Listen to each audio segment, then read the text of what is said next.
Bismillahirrahmanirrahim.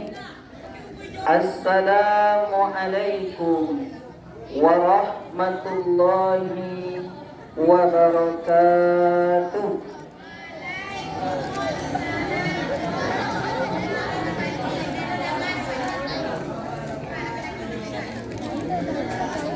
Paulang sekali lagi ya. Assalamualaikum warahmatullahi wabarakatuh. Waalaikumsalam warahmatullahi wabarakatuh. Innal hamdalillah nahmaduhu wa nasta'inuhu wa nastaghfiruh wa na'udzu billahi min syururi anfusina wa min sayyiati a'malina. May yahdihillahu fala mudilla lahu wa may yudlil fala hadiya lahu. Asyhadu an la ilaha illallah wahdahu la syarika lah wa asyhadu anna Muhammadan abduhu wa rasuluh. Allahumma fasalli wa sallim wa barik ala Muhammadin wa ala alihi wa ashabihi rasulillahi ajma'in. Puji dan syukur marilah kita persembahkan atas kehadiran Allah Subhanahu wa ta'ala, atas limpahan rahmat, karunia serta inayahnya kepada kita, sehingga kita masih dapat berkumpul di halaman sekolah yang kita cintai. Salawat beriringan salam, tak bosan-bosannya kita doakan kepada Allah sehingga senantiasa dicurahkan buat Nabi besar kita, yakni Nabi Muhammad sallallahu alaihi wasallam. Allahumma salli ala Muhammad wa ala ali Muhammad fil alamina innaka hamidum majid. Yang terhormat Ibu Kepala Sekolah beserta ibu-ibu wakil Kepala Sekolah SMP Negeri 39 Padang. Yang terhormat Bapak Ibu Majelis Guru beserta staf tata usaha, karyawan dan karyawati SMP Negeri 39 Padang, serta yang Bapak sayangi dan Bapak cintai, siswa-siswi kami kelas 8, kelas 9, harapan bangsa dan harapan agama. Telah siap Ananda semua mendengarkan ceramah? Judul kultum kita pada pagi hari ini, kita lanjutkan materi yang minggu kemarin. Artinya adalah kita sekarang part 2 tentang penyebab kegelisahan hati. Gue di situ judulnya penyebab kegelisahan hati part 2. Oke. Yang pada minggu kemarin itu kan ada 2 poin. Yang pertama apa kemarin? Penyebab kegelisahan hati itu apa yang pertama? Lihat dong kalian catat. AA yang pertama. Coba cari tercatatan minggu batang. Terlalu banyak bermaksiat, terlalu banyak berbuat dosa. Yang kedua,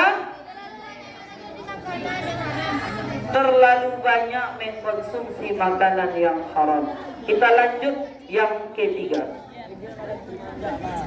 Yang ketiga, penyebab kegelisahan hati itu adalah suka melawan kepada guru, suka membangkang kepada ustaz, suka melawan kepada kedua orang tua. Dah. Jangan sekali-kali kita melawan kepada guru kita. Jangan sekali-kali kita melawan kepada orang tua kita. Dan jangan sekali-kali kita melawan kepada ustaz. Kenapa? Karena al-ustaz itu yang disebutkan oleh baginda Rasulullah SAW adalah al-ulama warasatul anbiya.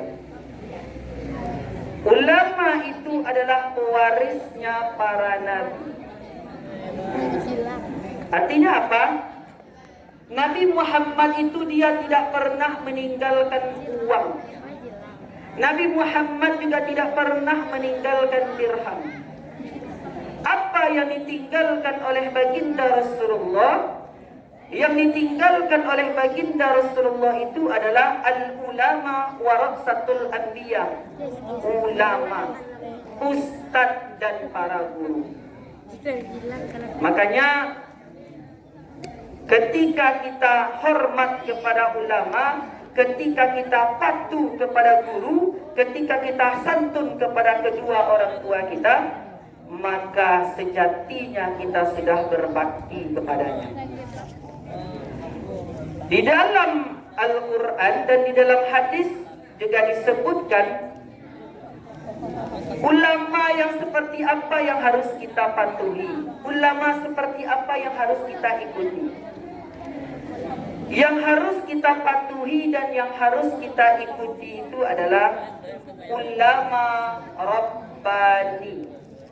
Siapa tahu apa arti dari Rabbani? Arti dari Rabbani siapa tahu?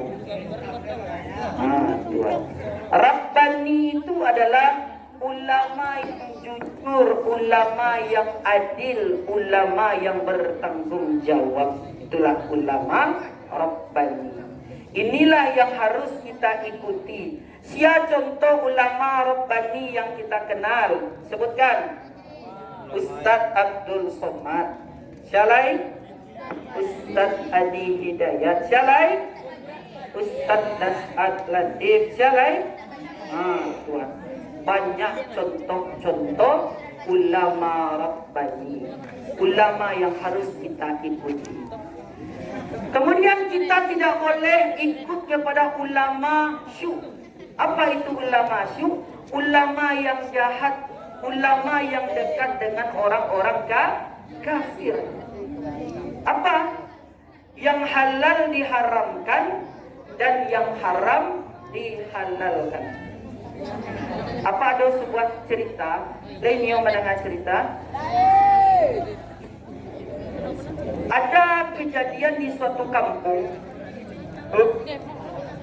Ada kejadian di suatu kampung yang menghebohkan semua masyarakat yang ada di kampung tersebut. Apa kejadiannya? Di suatu kampung tersebut matilah seekor anjing. Apa yang mati? Seekor anjing.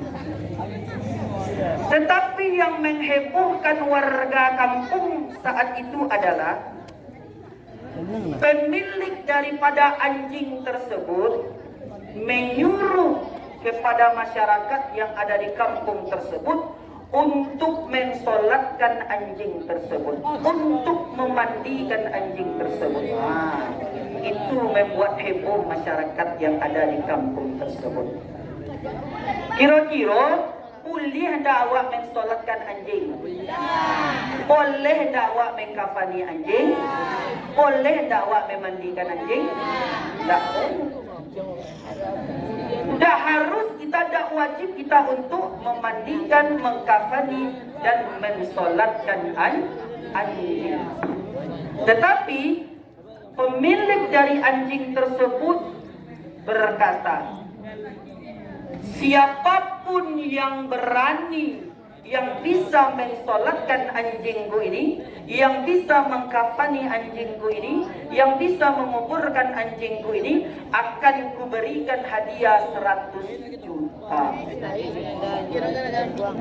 Berikanlah hadiah 100 juta. Kalau dia hadiah 100 juta lain nio kalian mensolatkan anjing,